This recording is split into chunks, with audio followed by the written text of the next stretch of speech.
Hey, Pat, we got our wires crossed, but I'm glad you're here, brother. Oh no, man, we're good, bro. That's actually on me because it's been such a hectic week that I've not been able to determine what day of the week it is. So when we spoke last night, I was thinking last night was Thursday, but then I woke up today thinking today was Thursday, and I'm like, wait a minute, something's not adding Bro, up. So that's on me, ladies and gentlemen. I am human, right? So, but here we are. Let's cook. Let's cook. man, you ain't human. You are not human, sir. Because what you did yesterday at OTAs with the reporting, with obviously the meetings we were having, and just the hard work you're doing, there's no way you're human, sir. Not buying it. Hey, listen, man. Okay, well, tell my ex-wife that because she feels I am quite human, sir. But that's a story for another day. All right, man. Appreciate you, though, jumping in. Let's get straight into it. You were boots on the ground for the first time this offseason in Cowboys offseason activities, and you had an amazing breakdown of your takeaway. So if you don't mind, sir, I want to dive in deep with each and every one of those as we get going. You good for that?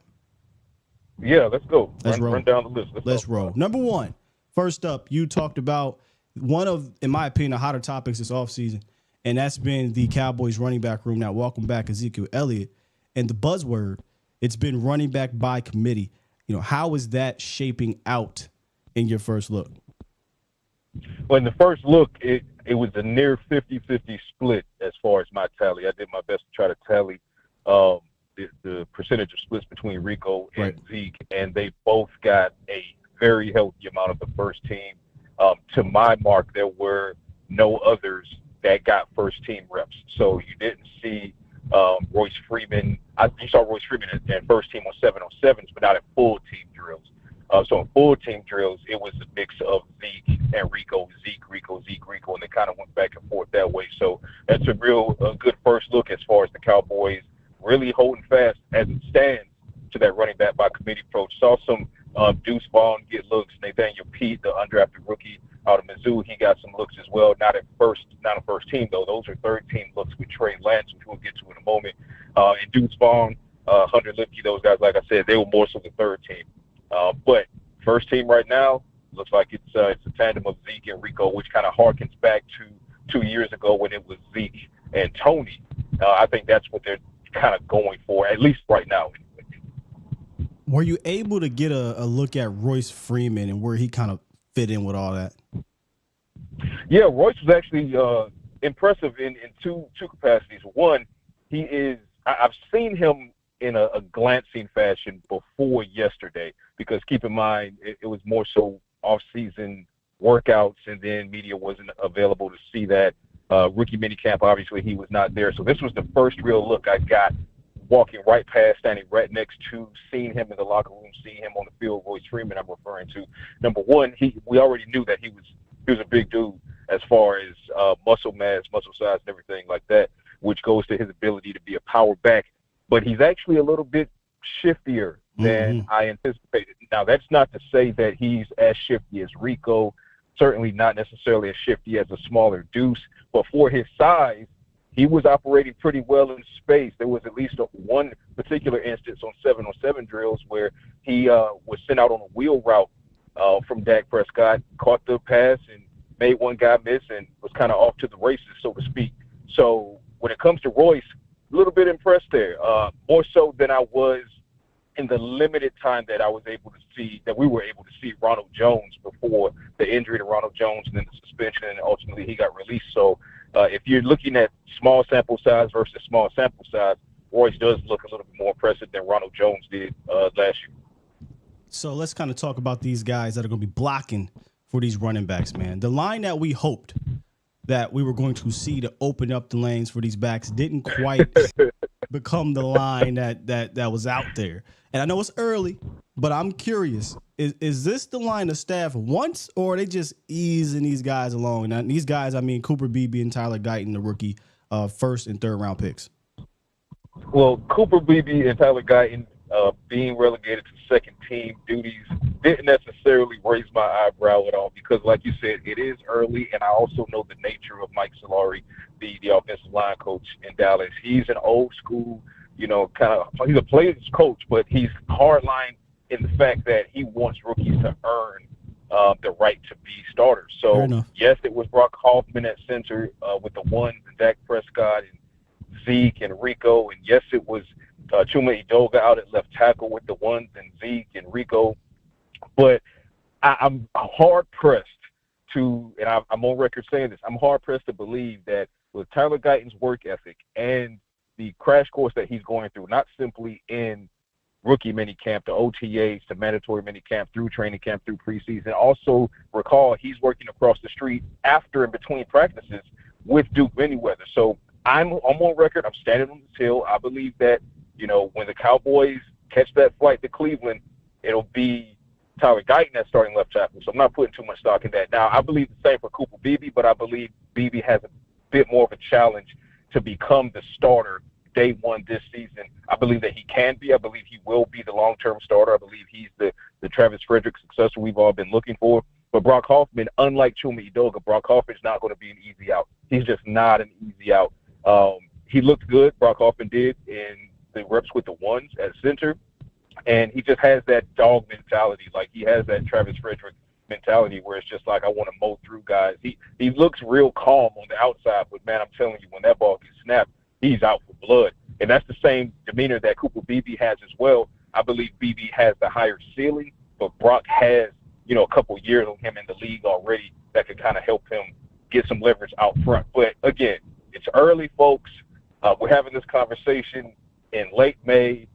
Let's revisit in training camp. If we're 2 weeks into training camp and Guyton and Beebe are still taking only second-team reps, that's when we have a problem, Houston. Well, before we move forward, Pat, it's only right that the fan favorite Brock Hoffman, that's not how we say it here, sir. It's Brock Hoffman, ladies and gentlemen. That's fair.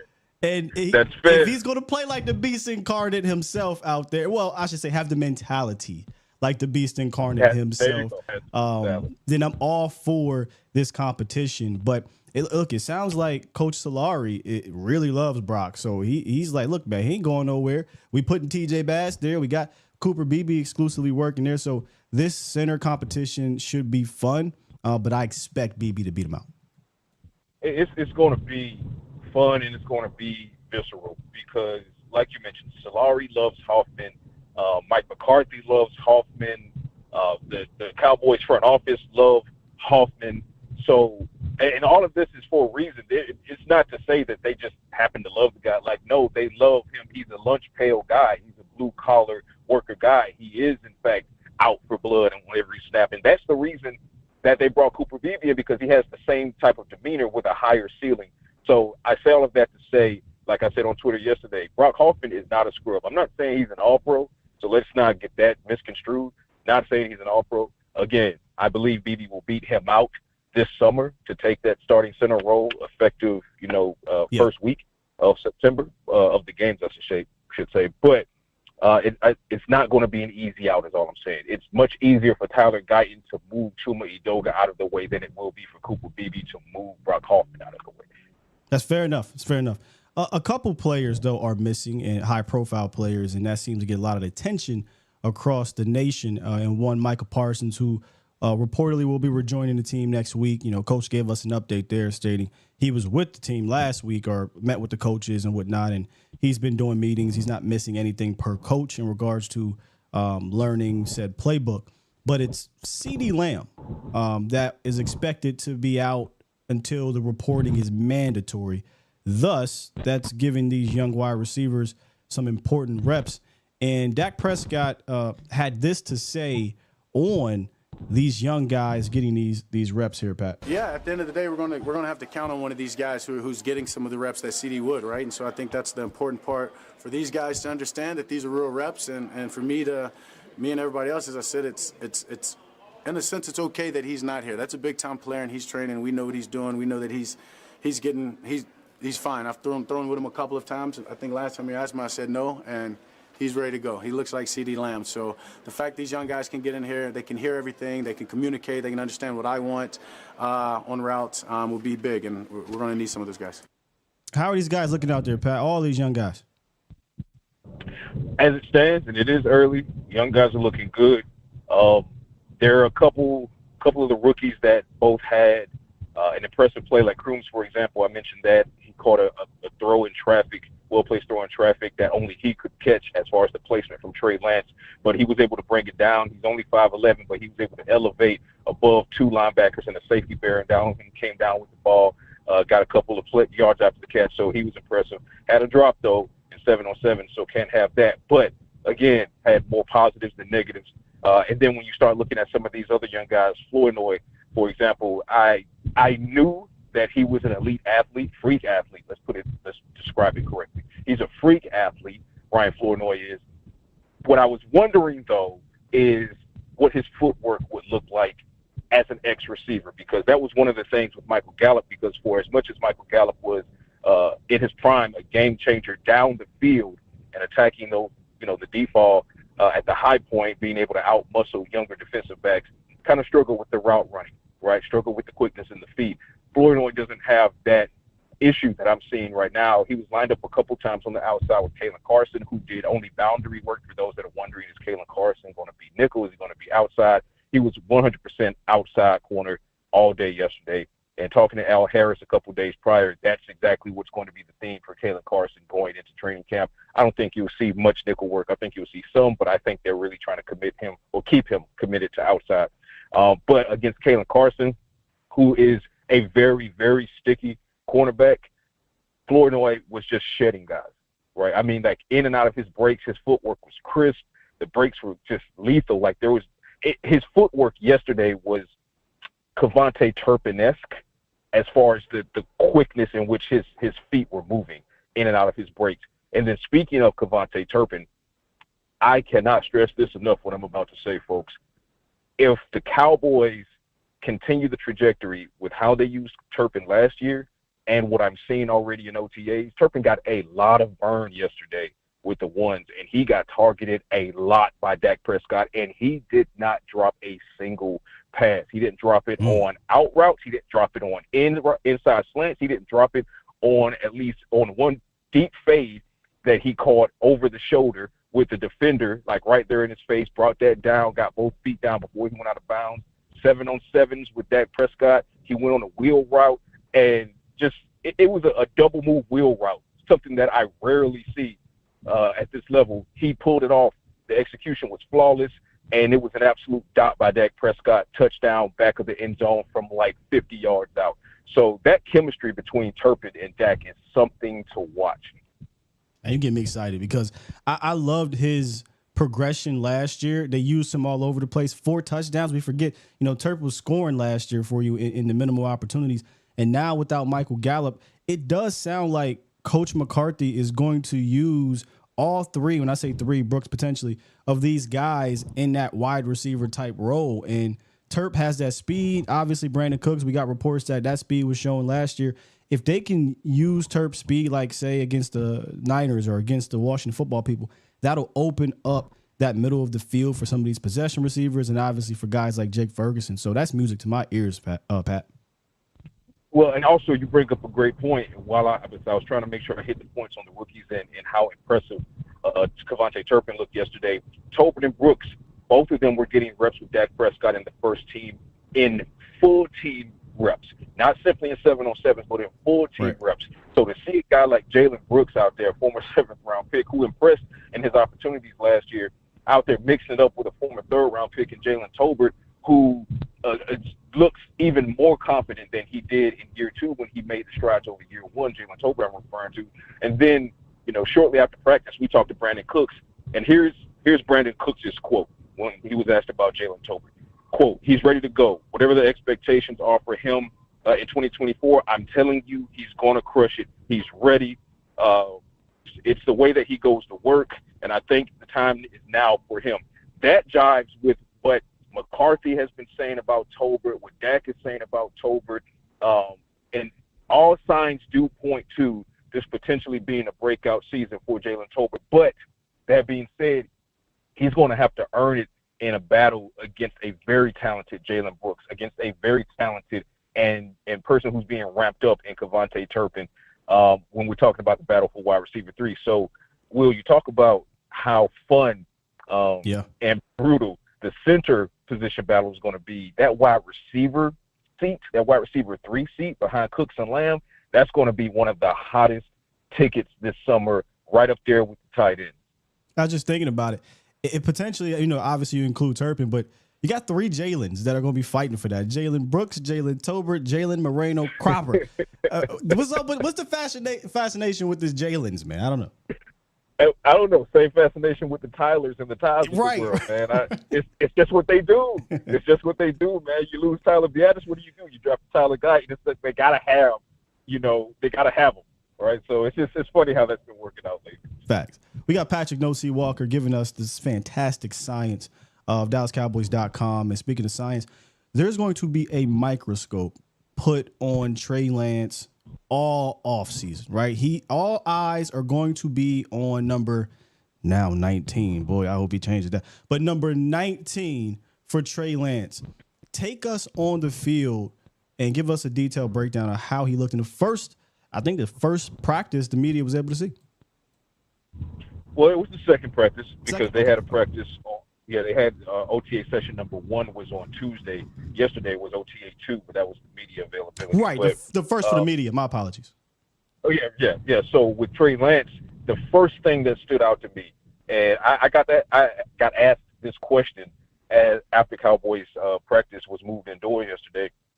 One of our colleagues asked me, is there something different about Trey Lance that I'm seeing? But their question was, is there something different in his technique and his form? And I was like, no, it looks exactly the same. But I tell you what, he looks more comfortable than I've ever seen him look. And that includes going back to the film with the 49ers and stuff like that. So he looks like he belongs. And I don't really know how to qualify or quantify that any better than how I'm saying it now. He's making the throws, the difficult throws. He's not overthinking the easy throws. His footwork looks confident in his drops. You can just tell that he has been a sponge and absorbed everything he can in quarterback school with Mike McCarthy, who, as we know, more or less is a QB whisperer, sticking to the hip of Dak Prescott, learning what he can from Cooper Rush. It is already starting to translate. Now, again, I qualify that by saying it is early. We will see how this translates to camp when he starts taking reps with the second team to battle Cooper Rush directly for that QB2 role in 2024, because right now he was simply relegated to the third team. But the fact that no matter who you're throwing to, the throws have to be there, right? The footwork has to be there. The timing has to be there. The cadence has to be there. The command of the offense has to be there. Those things were there for him. What will that look like when he graduates to the second team? Probably as early as mandatory minicamp, or most certainly at some point in training camp. That's what I'm keeping an eye on. But Trey Lance looked better than I've seen him look in any of the practices so far.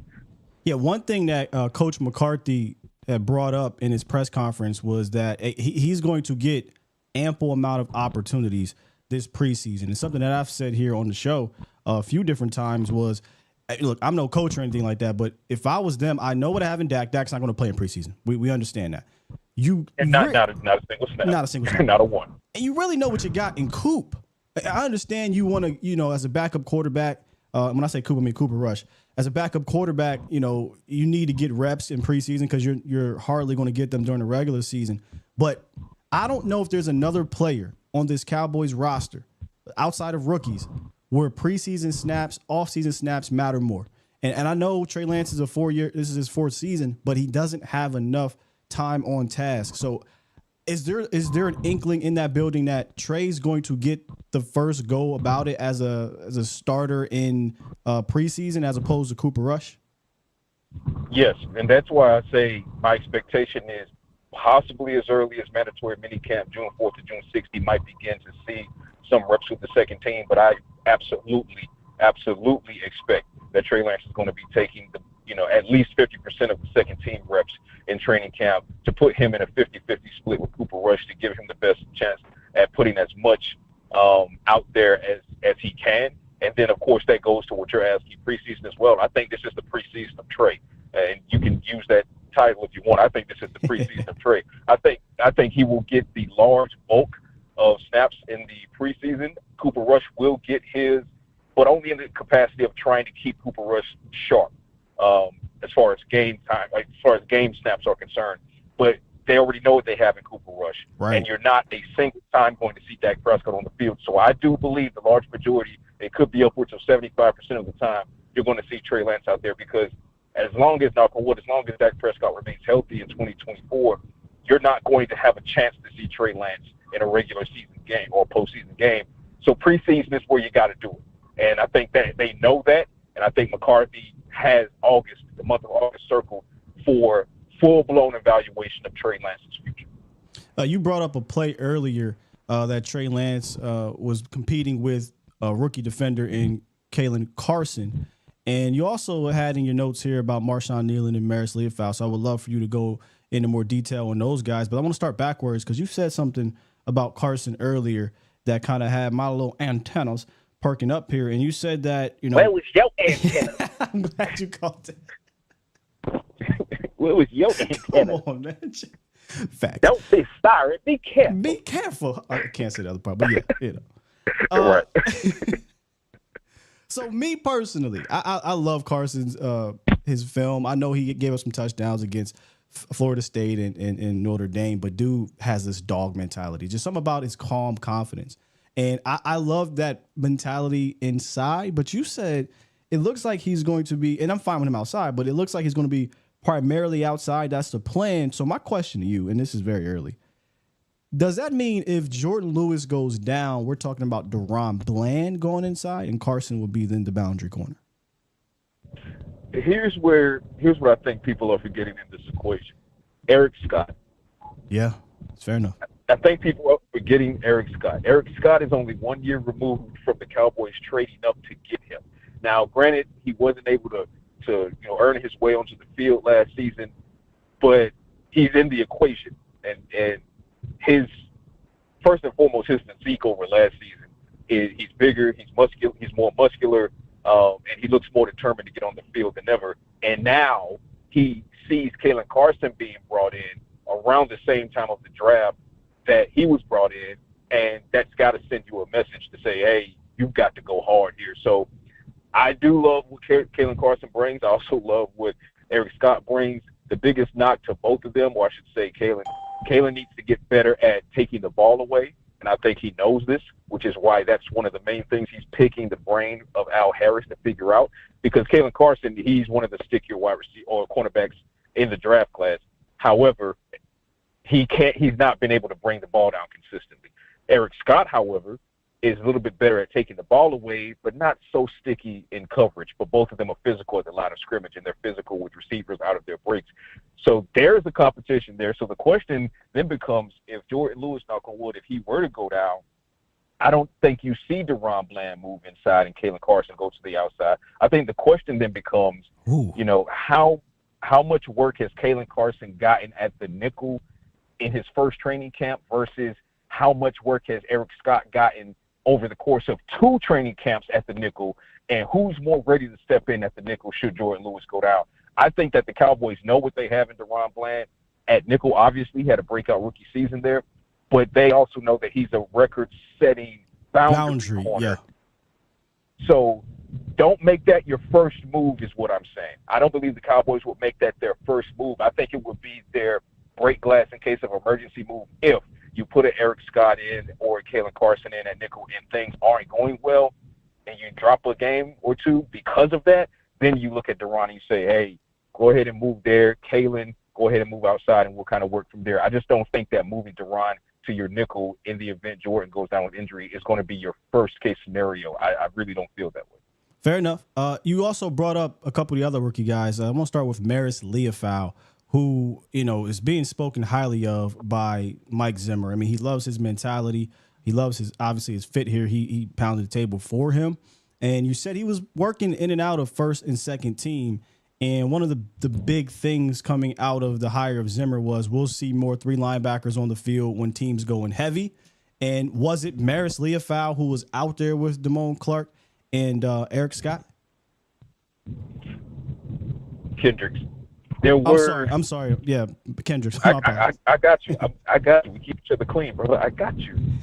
Appreciate you. in the sense where there were three linebackers, it was the foul out there because DeMarvion Overshown hasn't been cleared just yet. So Overshown was still off to the side. He does look great. He's champion at the bit. He's ready to get in, and I think he gets in maybe as early as minicamp. But don't quote me on that because I'm not Britt Brown. I'm not the training staff, and they get the final call. But he's right there, is what I'm saying. Overshown is. But with Overshown not cleared to participate yesterday or in the OTAs quite yet, in a three linebacker set, yes, it would absolutely merits through a foul out there with Eric Kendricks and Damone Clark. Interestingly enough, though, there were times where it was a two linebacker set and it was Kendricks and Leofow. And then they rotated, then it'd be Leofow and Damone. And then they rotated, then it'd be Damone and Kendricks, and Leofow would go to second team to do some reps.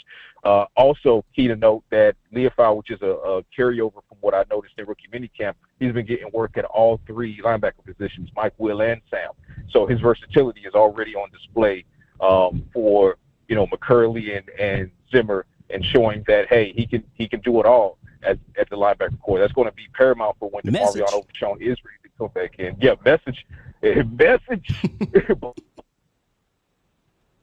to be key for when DeMarvion Overshown is cleared to come, because it gives the Cowboys linebackers not only the size that they were sorely lacking between Kendricks, especially Kendricks. Damone is less of a versatile guy, but Kendricks, he has more versatility. But between Leofow and Overshown, they have ultimate versatility in being able to play multiple roles.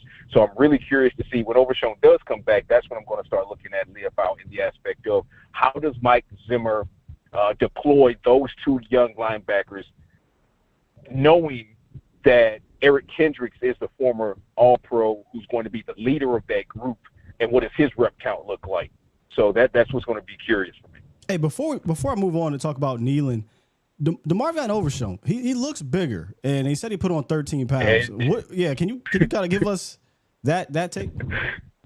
Yeah, the thing with Overshown is the same thing with John Stevens Jr. And here's why I am so impressed with these young men. Both suffered a torn ACL on the heels of them individually having exceptional training camps, and you just have to know how devastating of a blow that is for anyone, but especially for a first-year guy who is big-eyed and he's ready to go, and you tear your ACL, right? You could get down on yourself, which is understandable. It's a mental health thing. Or you can kind of mount up, and both of those young guys, they mounted up. And so Overshown, he put on 12 to 13 pounds of muscle.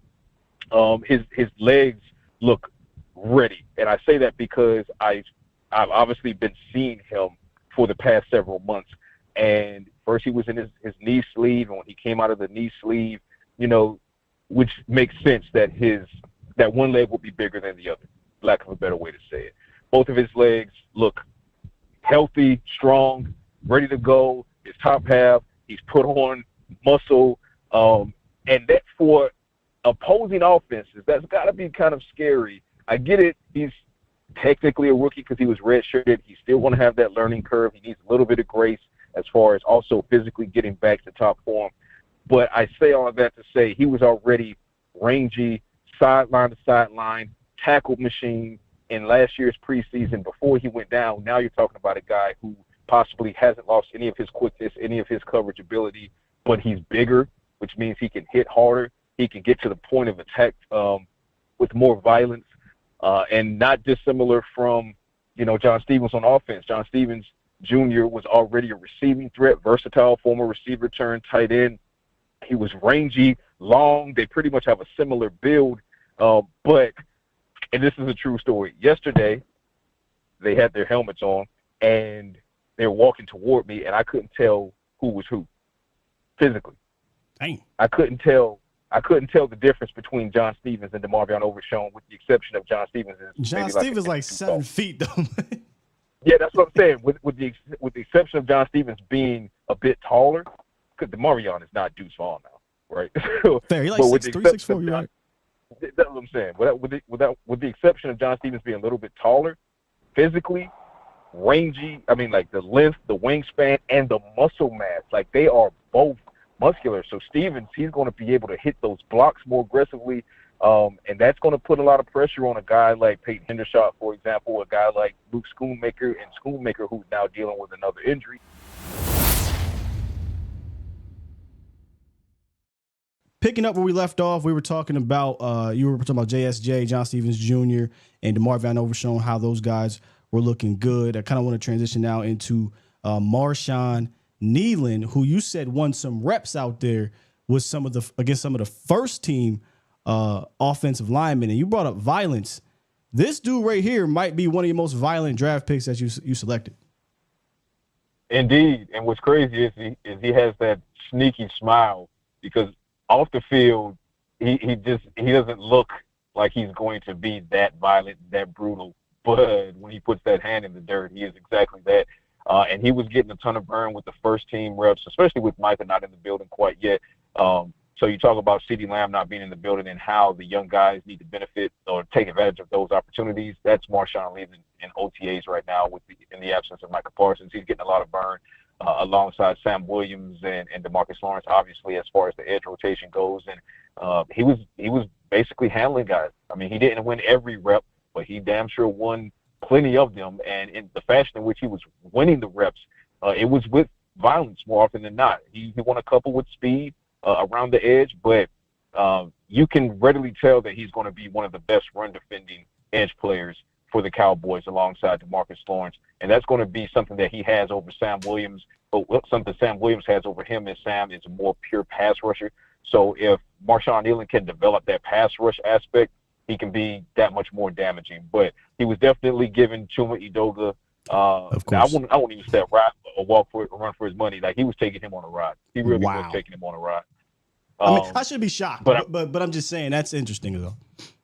You know, he was taking him on a ride, and now that sets the stage in my eyes, because that's not entirely shocking, because it goes without saying. I think we can all agree Chuma Edoga is a serviceable backup guard, but doesn't need to be playing left tackle.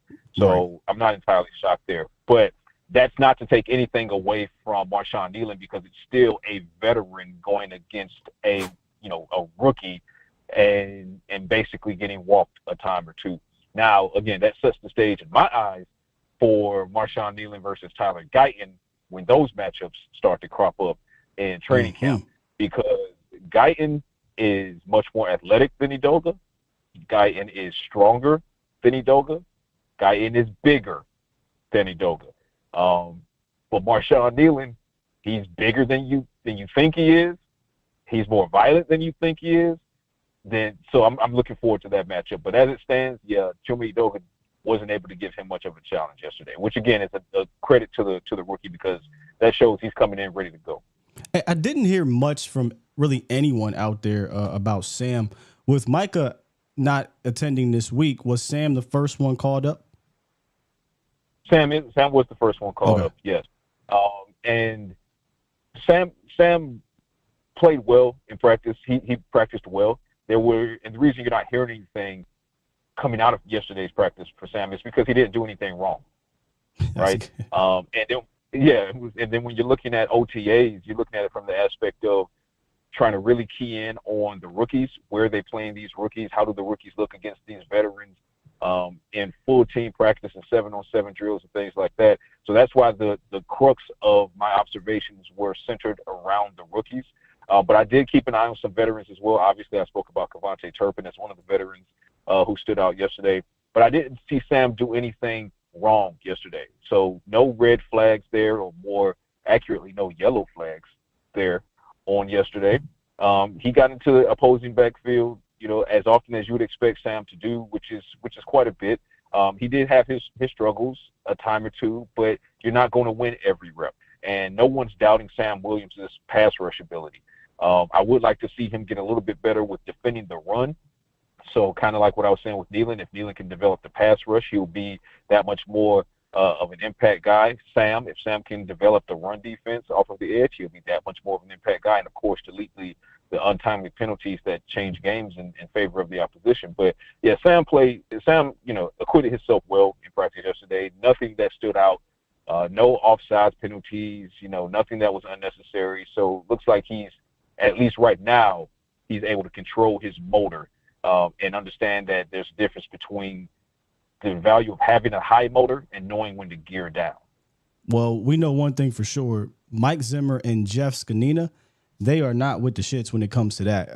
Mr. Incredible sounds very intimidating. And Mike Zimmer is obviously the old man that's going to yell at you to get off his lawn if you are offsides. So he's going to have to I'm going to tell you right now. I'm going to tell you right now, whether it be Sam Williams or anyone else on the defense, if you're costing the team field position with penalties, you're not going to be on the field. Oh, I love to hear that, Pat. Oh, I love it. That accountability. And it doesn't matter what name is on the back of the jersey. I'm telling you right now, Zimmer and Zonina, they're like you said, they are not with the shits. I have seen just yesterday, I saw Zonina really not necessarily turn into a guy, but there was a little bit of a light moment in practice, and he shut that down. He was like, no, we're here to practice. We're here to focus, not dance. I was like, okay, here we are, folks. Here we are.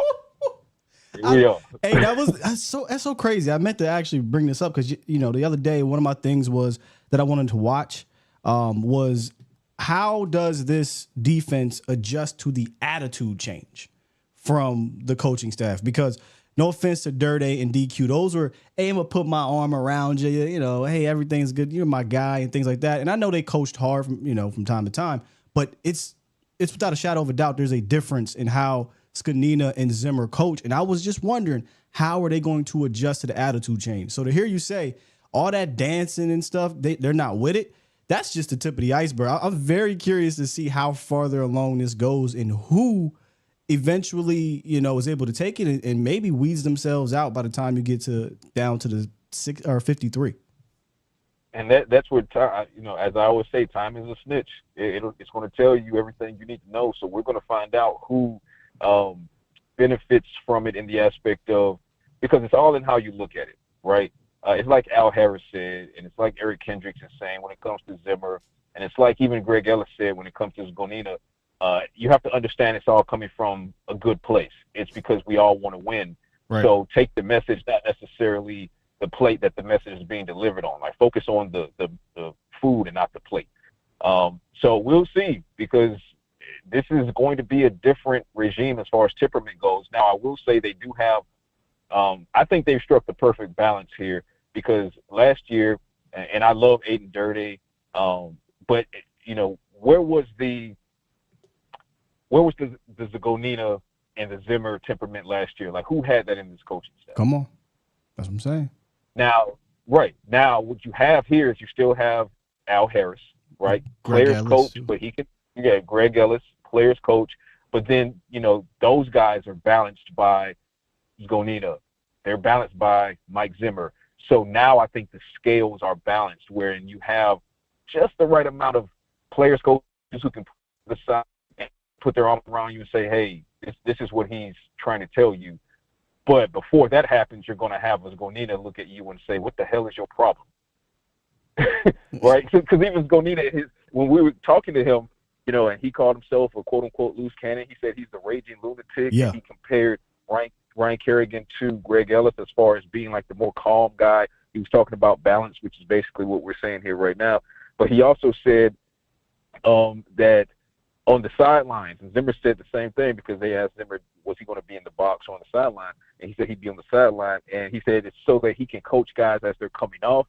But then both of them kind of intimated the same thing and said, well, if guys are pissing me off, then it's going to be like, go over there, go sit over there, just go over there. Right? So, I love to hear that, no man. I love it. Yeah, there's no other way to say it. It's just they are not with the shits. So you are going to play mistake-free football, regardless of the name on the back of your jersey, regardless of what your contract says you're getting paid, or you're not going to be on the field for Mike Zimmer. That's the energy that I'm getting. And that, ladies and gentlemen, is the science.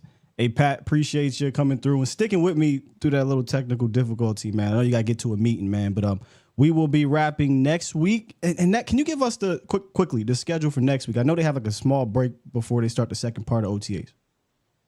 Yeah, so next week's going to be media availability, media day. I believe it's going to be on Thursday. If you give me a second, I'm going to keep talking while I look this up. And then after next week is when you're going to have mandatory minicamp, which begins on June 4th and runs through June 6th.